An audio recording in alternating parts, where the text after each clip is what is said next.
الله أكبر.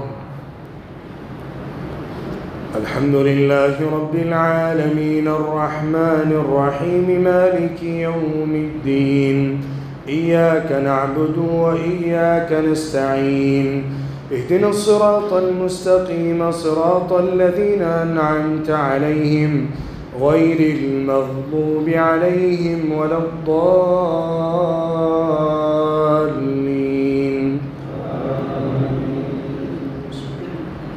والذاريات ذروا فالحاملات وقرا فالجاريات يسرا فالمقسمات أمرا إنما توعدون لصادق وإن الدين لواقع والسماء ذات الحبك إنكم لفي قول مختلف يؤفك عنه من أفك قتل الخراصون الذين هم في غمرة ساهون يسألون أيان يوم الدين يوم هم على النار يفتنون ذوقوا فتنتكم هذا الذي كنتم به تستعجلون إن المتقين في جنات وعيون آخذين ما آتاهم ربهم إنهم كانوا قبل ذلك محسنين كانوا قليلا من الليل ما يهجعون وبالأسحار هم يستغفرون وفي أموالهم حق للسائل والمحروم وفي الأرض آيات للموقنين وفي أنفسكم أفلا تبصرون وفي السماء رزقكم وما توعدون فورب السماء والأرض إنه لحق مثل ما أنكم تنطقون. هل أتاك حديث ضيف إبراهيم المكرمين إذ دخلوا عليه فقالوا سلاما قال سلام قوم منكرون فراغ إلى أهله فجاء بعجل سمين فقربه إليهم قال ألا تأكلون فأوجس منهم خيفة قالوا لا تخف وبشروه بغلام عليم فأقبلت امرأته في صرة فصكت وجهها وقالت عجوز عقيم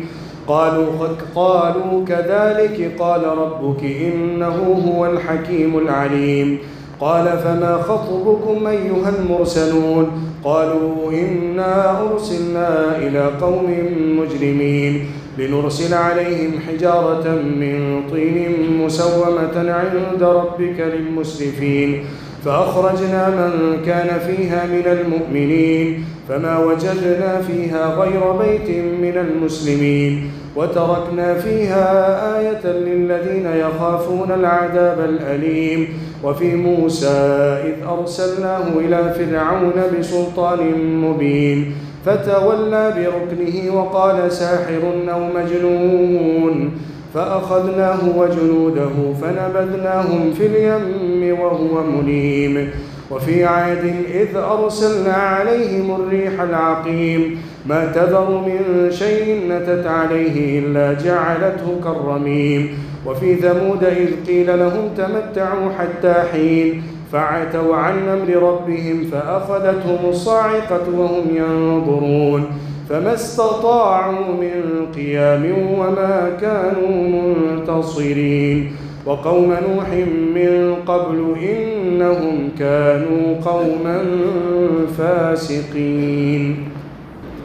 والسماء بنيناها بأيد وإنا لموسعون والأرض فرشناها فنعم الماهدون ومن كل شيء خلقنا زوجين لعلكم تذكرون ففروا إلى الله إني لكم منه نذير مبين ولا تجعلوا مع الله إلها آخر إني لكم منه نذير مبين كذلك ما أتى الذين من قبلهم من رسول إلا قالوا ساحر أو مجنون أتواصوا به بل هم قوم طاغون فتول عنهم فما أنت بملوم وذكر فإن الذكرى تنفع المؤمنين وما خلقت الجن والإنس إلا ليعبدون ما أريد منهم من رزق وما أريد أن يطعمون إن الله هو الرزاق ذو القوة المتين فإن للذين ظلموا ذنوبا مثل ذنوب أصحابهم فلا يستعجلون فويل للذين كفروا من يومهم الذي يوعدون الله أكبر.